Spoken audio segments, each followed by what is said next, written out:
بڑی عجیب کہانیاں لکھی ہیں. فرماتے ہیں کہ سلطان محمود ایک نیک بادشاہ تھا. اس کے پاس ایک دیہاتی نوجوان آ گیا. اس کا تعلق دیہات سے تھا. تعلیم بھی نہیں تھی, کچھ ایسی تربیت بھی نہیں تھی, مگر بادشاہ کے دربار میں آ کے جب خدمت پہ لگا تو اس نے اتنی اچھی خدمت کرنی شروع کی کہ تھوڑے دنوں میں بادشاہ کی آنکھوں میں بڑا درجہ پا گیا. بادشاہ نے اپنے مقرب بندوں میں شامل کر لیا. اب جو پہلے سے مقربین تھے نا, وہ بہت جیلس ہوتے تھے. ہم بڑے خاندانوں والے اور بڑی عقل سمجھ والے, تعلیم والے, ہم بادشاہ کے مشیر تھے. یہ کل کا نوجوان پتہ نہیں کہاں سے آ گیا دیہات سے اٹھ کے کہ بادشاہ کی اس کے اوپر بڑی خاص نظر پڑتی ہے. چنانچہ انہوں نے پروگرام بنایا کہ ہم بادشاہ سے موقع ملنے پہ بات کریں گے. انہوں نے بات کی کہ بادشاہ سلامت, جو محبت کی نظر اس کی طرف اٹھتی ہے وہ ہمارے اوپر نہیں اٹھتی. حسب میں ہم اچھے, نسب میں ہم اچھے, مال میں ہم اچھے, عقل میں ہم اچھے, لیکن محبت کی نظر اس کو جو مل گئی وہ ہمیں نہیں مل رہی. تو بادشاہ نے کہا کہ اچھا, میں کسی موقع پہ اس کا جواب دوں گا. اب بادشاہ نے کیا کیا کہ ایک پھل منگوایا جو بہت کڑوا تھا. کاشیں بنوائیں اور کاشیں ان سب لوگوں میں تقسیم کر دیں جو اعتراض کرنے والے تھے, اور ایاز بھی وہیں بیٹھا تھا. تو جس جس کو وہ کاش ملی اس نے منہ میں ڈالا تھو تھو. بادشاہ سلامت بڑا بہت کڑوا, توبہ توبہ بہت کڑوا. سب نے اپنے منہ سے وہ پھل نکال دیا اور کہا کہ بادشاہ سلامت یہ بہت کڑوا ہے. تو بادشاہ نے جب ایاز کو دیکھا تو وہ مزے سے کھا رہا تھا.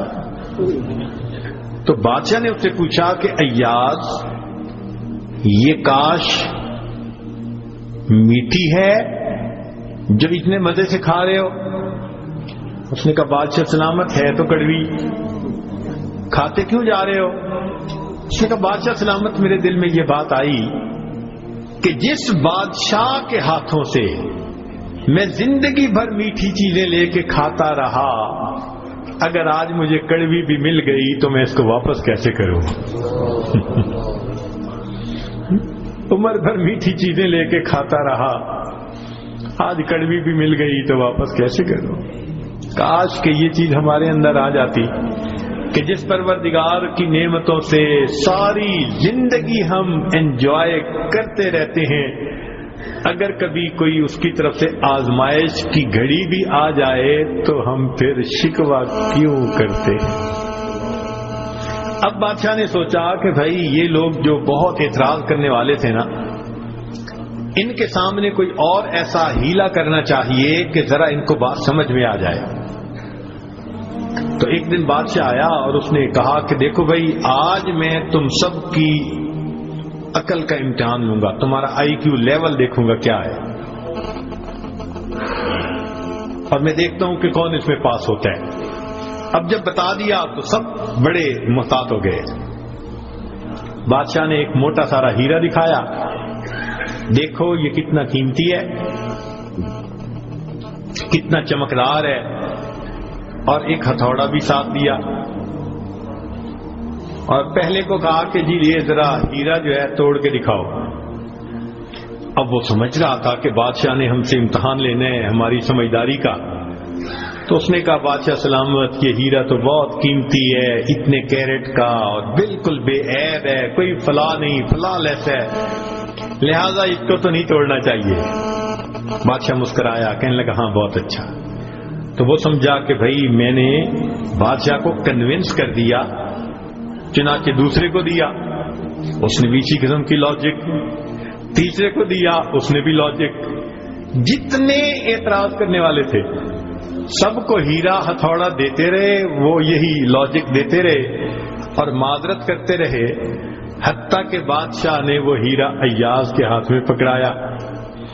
جب ایاز کو کہا ایاز اسے توڑو, ایاز نے اس کو نیچے فرش پہ رکھا، دے کے مارا ہتھوڑا اور اس کے ٹکڑے ٹکڑے کر دیے۔ اب جب اتنے قیمتی ہیرے کے ٹکڑے ہو گئے تو وہ تو سارے خوش ہو گئے، آج اس کا گنوار پن کھلا، اس کی جہالت کھلی، بے وقوف، کیا پتا اس کو یہ کتنی قیمتی چیز تھی۔ تو وہ ایکسپیکٹ کرنے لگے کہ آج تو بادشاہ اس کو دھکا دے دے گا دربار سے۔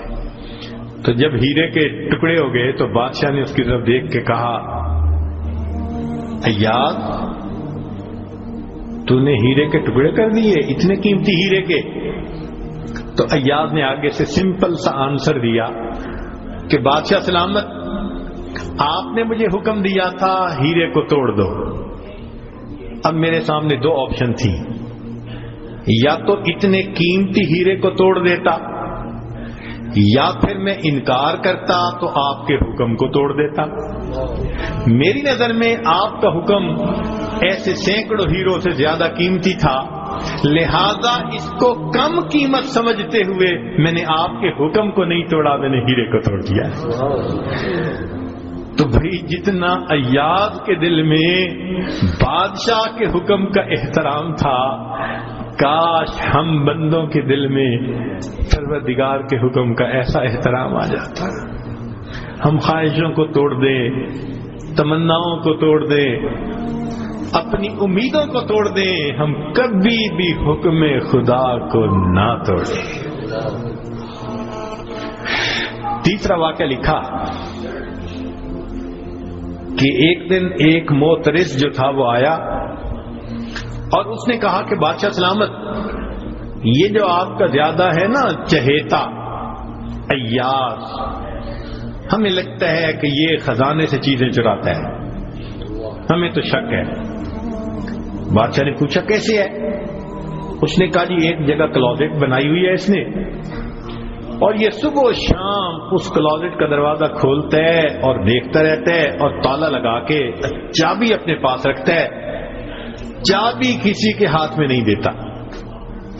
تو بادشاہ سلامت ہمیں تو پکا شک ہے کہ آپ کے خزانے سے اس نے قیمتی چیزیں چرا کے رکھی ہیں اور یہ صبح و شام دیکھتا ہے۔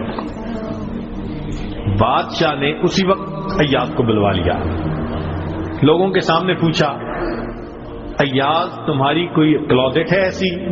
جی۔ تالا لگا کے رکھتے ہو؟ جی۔ صبح شام کھول کے دیکھتے بھی ہو؟ جی۔ لاؤ چابی اس کی۔ ایاز نے چابی نکال کے دے دی۔ بادشاہ نے ایک آدمی کو بھیجا کہ جاؤ اور کلوزٹ میں جو کچھ پڑا ہے سب اٹھا کے یہ کہ لے کے آؤ۔ اب جب وہ گیا تو ایاز تو مطمئن کھڑا رہا، مگر موترزین بڑے خوش ہوئے، آج پکڑا گیا، آج سمجھ لگے گی بادشاہ کو یہ کیسا بددیانت انسان۔ تھوڑی دیر گزری تو جو گیا تھا وہ تالا کھول کے کیا دیکھتا ہے کہ اس میں ایک پرانا سا لباس ہے اور ایک پرانا سا جوتا رکھا ہوا اور کچھ بھی نہیں۔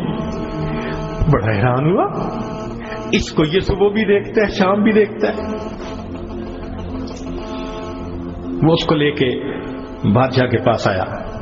بادشاہ سلامت کلوزٹ میں یہ دو چیزیں تھیں۔ بادشاہ نے کہا ایاز بس یہی کچھ تھا؟ جی یہی تھا۔ ایاز یہ تو اتنی قیمتی نہیں کہ تم ان کو تالے میں رکھو اور صبح شام اس کو جا کے دیکھو۔ ایاز نے کہا کہ بادشاہ سلامت میرے لیے قیمتی ہے۔ پوچھا کیوں؟ کہ بادشاہ سلامت جب میں پہلی مرتبہ آپ کی خدمت میں حاضر ہوا تھا، میں دیہاتی سا لڑکا تھا، یہ تہبند باندھی تھی، یہ کرتا پہنا تھا، یہ جوتا پہنا ہوا تھا، میں نے اس کو اپنے لیے پریزرو کر کے رکھ لیا۔ اب روز صبح اور شام میں دروازہ کھولتا ہوں، اپنے نفس کو مخاطب کر کے کہتا ہوں ایاز بادشاہ کے احسانات کو مت بھولنا، تمہیں جو اس نے رتبہ دیا تمہاری اوقات تو یہ تھی، تمہاری اوقات یہ تھی۔ میں صبح بھی اپنے آپ کو یاد دلاتا ہوں میں شام بھی اپنے آپ کو یاد دلاتا ہوں۔ مولانا لکھتے ہیں کاش کہ یہ صفت اللہ ہمیں بھی عطا فرمائے، ہم بھی اپنے ابتدا کو دیکھتے، کیا حال تھا، کیا ہماری اوقات تھی، اور آج اللہ نے اپنی رحمتوں سے، نعمتوں سے، برکتوں سے کس طرح ہمیں مالا مال کر دیا۔ ہم بھی اپنی بنیاد کو یاد رکھتے ہیں۔ تو اگر ایک دنیا کا غلام اپنے مالک کے حکم کو اتنا قیمتی سمجھتا ہے تو ہم تو اللہ کے ویسے ہی بندے ہیں، غلام سے بھی ایک درجہ نیچے، ہم تو اللہ کی ملک ہیں، مخلوق ہیں اس کی۔ لہذا ہمیں چاہیے کہ اللہ رب العزت کے حکم کی عظمت کو سامنے رکھیں، ہمیشہ خیال رکھیں کہ حکم خدا کبھی بھی ٹوٹنے نہ پائے۔